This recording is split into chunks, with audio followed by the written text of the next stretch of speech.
Bonsoir à tous. Merci à cet instant précis de la soirée de recevoir la télévision Chekina TVS. Toutes nos excuses pour ce retard. Nous démarrons cette édition d'information avec le social, notamment avec les populations défavorisées vivant dans des zones enclavées qui sont souvent victimes de plusieurs maux en cette saison de pluie. D'où il nous revient de s'interroger à qui incombe la faute, aux populations, aux gouvernants ou à la nature. Un élément de réponse dans cette analyse de Fouti Boulenga Mouleki. Les avis sont partagés entre ceux qui raffolent de la saison des pluies et ceux-là qui en payent le lourd tribut eu égard à leurs mauvaises conditions de vie.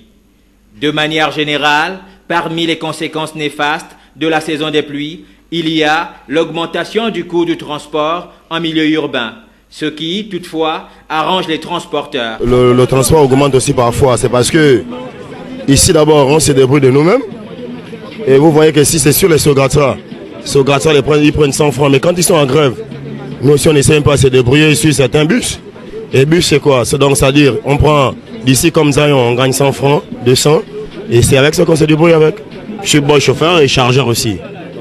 Donc avec ça, on essaie de se débrouiller avec. Entre autres conséquences sociales, l'on peut noter les inondations, les incendies, voire le déracinement des arbres, surtout dans les zones les plus enclavées et à risque, comme le souligne cet enseignant de Malibé 2. Comme vous le constatez vous-même. Bon, mais sinon c'est la première fois. Depuis que je suis arrivé cette année, à chaque fois qu'il y a des pluies, bon, c'est la première fois que l'eau pénètre comme ça, probablement parce qu'il y a eu trop de vent. Mais ce que l'on peut dire, c'est juste que juste derrière le bâtiment, il y a des arbres. C'est un risque, vous l'avez vous-même constaté. Juste en face, un arbre là, c'est déraciné. Bon, là, ce qui est sûr, c'est que nous en parlerons à Madame Nespetis, la patronne de la circonscription. Et tout ce que je peux dire, c'est que bon, ici, les conditions de travail sont plus ou moins acceptables. Quoi qu'il en soit, la pluie est un phénomène naturel nécessaire au bon fonctionnement des écosystèmes. Il est donc du ressort des gouvernants à améliorer les conditions d'urbanisation des villes pour un mieux vivre en saison des pluies. Un reportage de Fouti Boulanga Mouleki. Nous poursuivons ce journal avec du social. Des agents licenciés de la Société nationale des bois du Gabon, SNBG, étaient face à la presse ce matin au siège de Dynamique Unitaire à Wenje.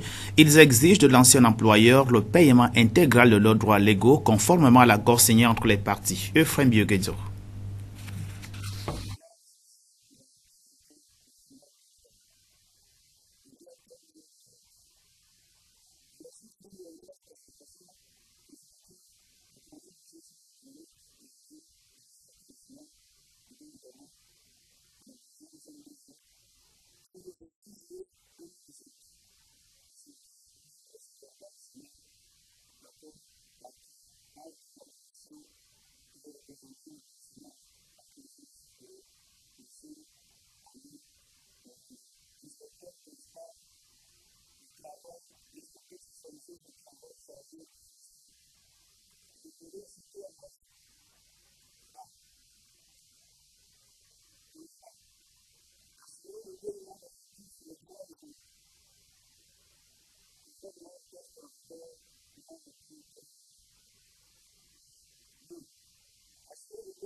En assemblée générale hier, les principaux syndicats de la Société gabonaise de transport Sogatra annoncent le débrayage total si leurs revendications ne sont pas prises en compte à la date du 6 octobre prochain.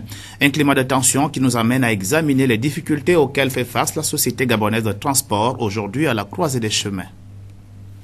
Créée le 15 juillet 1997, la Société gabonaise de transport Sogatra a aujourd'hui 21 ans d'existence.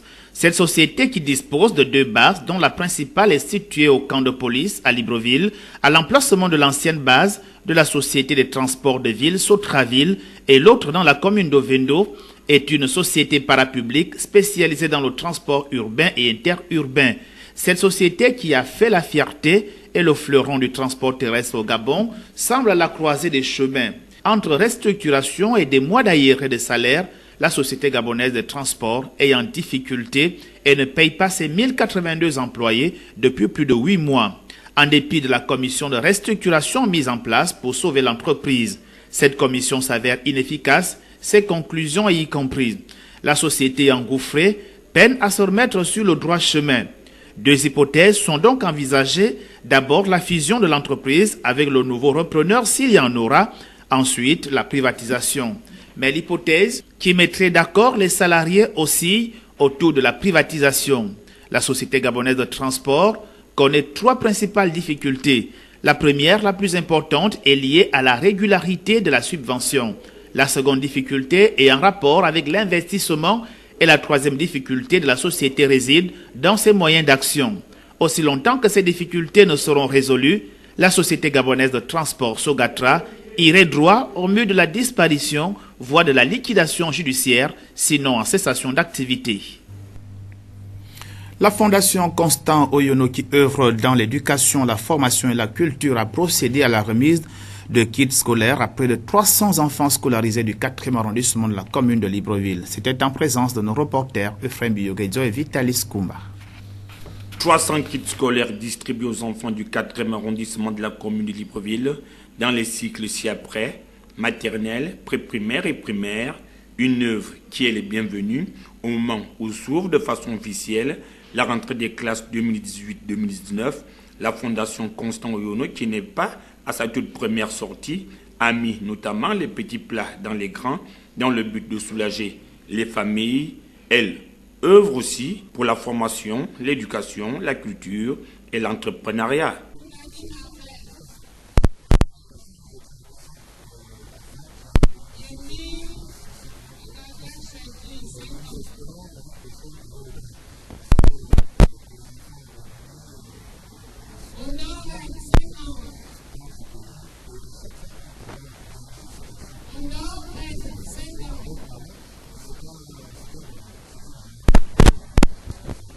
Lieu de la distribution des kits scolaires, le collège évangélique d'Akébé, qui a d'ailleurs reçu une foule immense, composée à la fois des parents d'élèves et les bénéficiaires, en présence de celle qui a la charge de cette administration. L'école privée protestante d'Akébé Bellevue 2 est située au 4e arrondissement, 1er siège. Les mêmes remerciements vont aussi à l'endroit de la même fondation, c'est-à-dire la fondation Constant Oyono, pour la formation, l'éducation, la culture. Des manuels scolaires qui vont permettre aux heureux bénéficiaires de débuter l'année scolaire tout en beauté. Cette fondation met également un accent non négligeable d'ailleurs, sur l'attribution de bourses aux meilleurs étudiants de l'Institut des hautes études de management IHEM, ce qui constitue un apport non négligeable dans le processus de développement du secteur éducation.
Le parlons à présent de la 5e édition du concept Octobre Rose, initié par la première dame du Gabon, Sylvia Bongo Ondimba, et relayé par le ministère de la Santé. Ce concept vise à lutter contre le cancer féminin et à travers donc ce concept et cette 5e édition, toutes les femmes sont donc appelées à faire un tour dans les structures sanitaires de la place afin de connaître leur statut.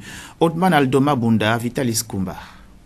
C'est le centre hospitalier universitaire d'Ovendo qui a ouvert les activités liées à l'organisation du concept intitulé Octobre Rose, initié par la première dame Sylvia Bongo Ondimba via sa fondation. Aujourd'hui relayé par le ministère de la Santé, ce mois qui est décrété par la communauté internationale comme période de dépistage du cancer est dédié à l'intensification de la lutte contre le cancer. Les structures sanitaires de Glace et AONG ont été également à l'honneur et tout le monde a répondu présent, patients comme personnel de santé. Il est important que le maximum de femmes fréquentent ces structures pour se faire dépister afin que leur statut soit connu. Pour cette première journée de la 5e édition, 104 femmes dépistées ont déjà été enregistrées. Octobre Rose, c'est le mois qui est vraiment dédié à l'intensification de la lutte contre le cancer. Le dépistage du cancer féminin se passe toute l'année dans les structures sanitaires. Vous avez dans chaque structure sanitaire un bureau qui est dédié au dépistage. Mais la communauté internationale a décrété que le mois d'octobre est le mois où on intensifie ces dépistages. Donc les objectifs poursuivis, c'est tout simplement amener le maximum de femmes à venir dans les structures, à fréquenter les structures sanitaires pour se faire dépister. Vous savez, le dépistage permet de prévenir, c'est une activité de prévention. Et quand on est dépisté, on connaît sa situation et si on retrouve certaines anomalies, on a la possibilité de vous référer dans les structures plus adaptées et de vous prendre en charge. Et il a été démontré que lorsque le cancer féminin est pris en charge très tôt, on s'en sort très bien. Toutes les femmes et jeunes filles sont attendues dans les différentes structures médicales pour le dépistage. Oui, celles n'ayant jamais connu leur situation, c'est le moment d'y aller. On recherche aujourd'hui à ramener ici toutes celles qui n'ont pas pu l'année dernière, parce que ça ne concerne pas que les femmes, mais même les jeunes filles. Donc c'est un peu ça, l'objectif qu'on recherche, c'est au moins 10 000 femmes cette année encore pour le dépistage. Et j'insiste pour dire que le dépistage se fait toute l'année dans les structures sanitaires et que le mois d'octobre, c'est vraiment le mois de l'intensification des dépistages. Octobre Rose, dédié donc au dépistage du col du sein et de l'utérus chez la femme, n'est pas passé sous silence à Libreville, la capitale gabonaise, notamment la 5e édition.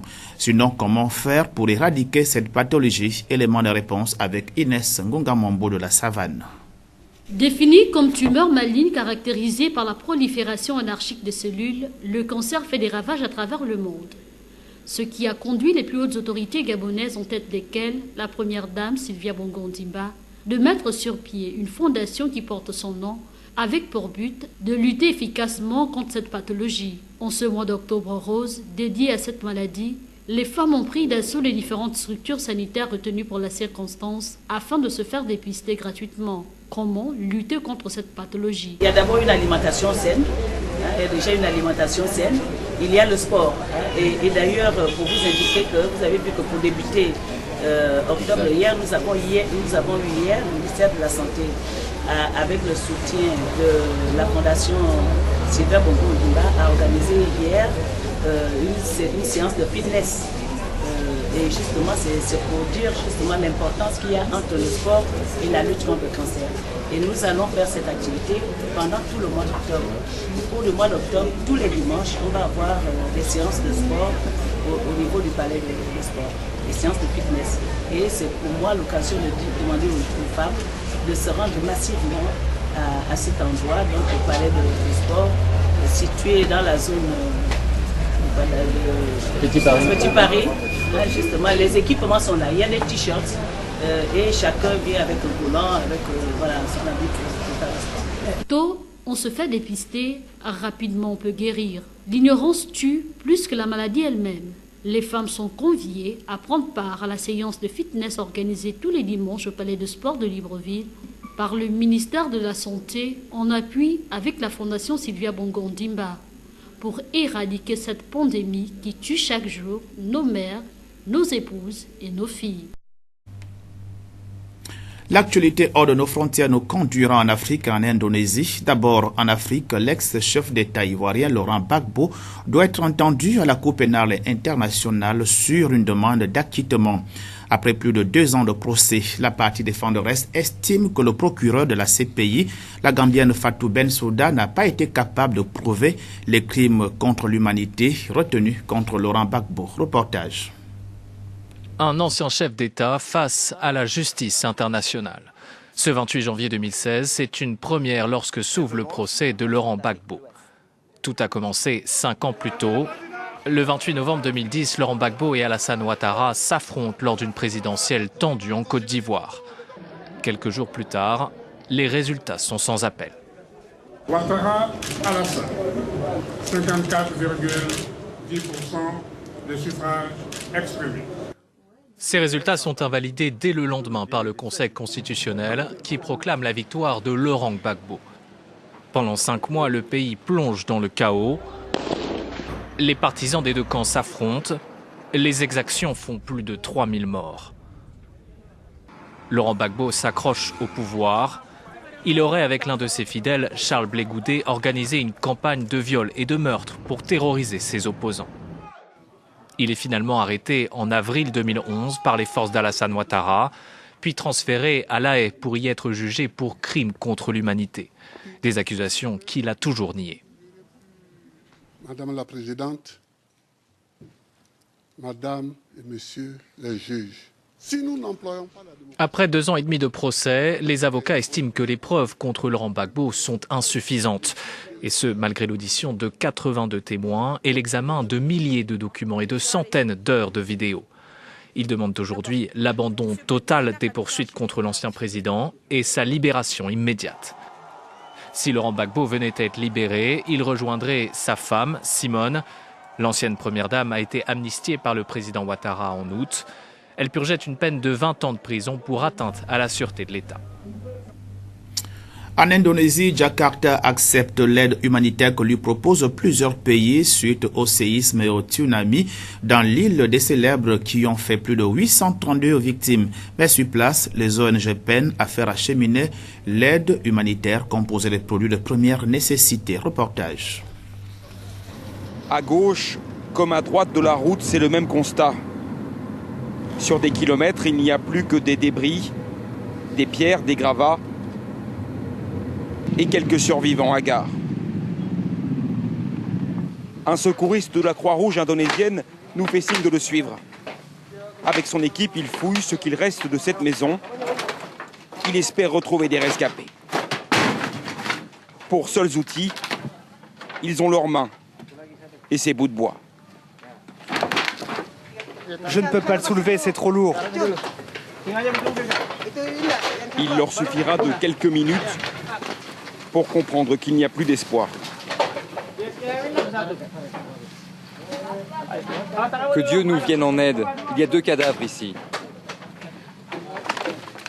3 jours après le tremblement de terre, les bonnes nouvelles sont rares. Ces 2 personnes étaient un mari et sa femme. Ils étaient comme ça. Ils sont lassés? Oui. Dans toute cette zone, ils n'ont pu sauver personne. Les survivants, eux, manquent de tout. À la sortie de la ville, une foule affamée vient de prendre d'assaut cet entrepôt d'une chaîne de distribution. Nous n'avons pas de nourriture, nous avons faim. Qu'avez-vous pris? Des boissons. Et régulièrement, la terre continue à trembler. Des répliques encore responsables ce matin de ce glissement de terrain, sans que l'on sache s'il a fait de nouvelles victimes. Médaillée d'or, d'argent et de bronze aux derniers Jeux africains de la jeunesse tenus en Algérie, la tenniswoman gabonaise Célestine Avomela a présenté ses médailles ce matin à la presse. Le partenariat entre Célestine Avomela du Reste Tennis Woman gabonaise et la filiale MGS, représentant exclusif de MoneyGram au Gabon, se porte bien, en jugé par la rencontre tenue par les 2 parties, laquelle a fait office de présentation des médailles obtenues par l'athlète aux 3e Jeux africains de la jeunesse, lesquels ont eu pour terre d'accueil l'Algérie au mois de juillet 2018, classée actuellement 3e sur le plan africain et 127e au classement mondial depuis septembre 2018. Célestine Avomela compte améliorer ses performances pour la CAN senior de tennis que le Botswana a pris du 5 au 10 novembre 2018.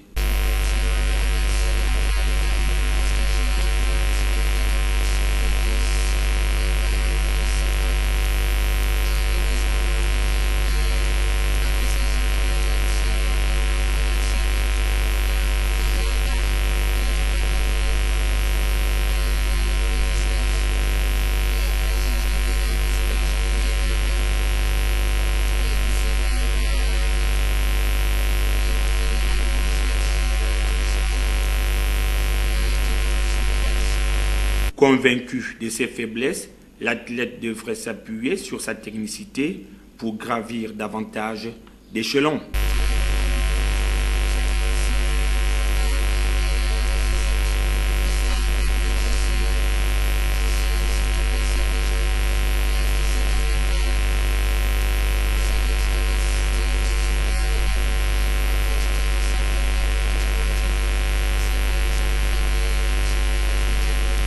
Sponsor via son administrateur général a fait la promesse de tenir ses engagements, celui de venir toujours en aide à cette championne en devenir.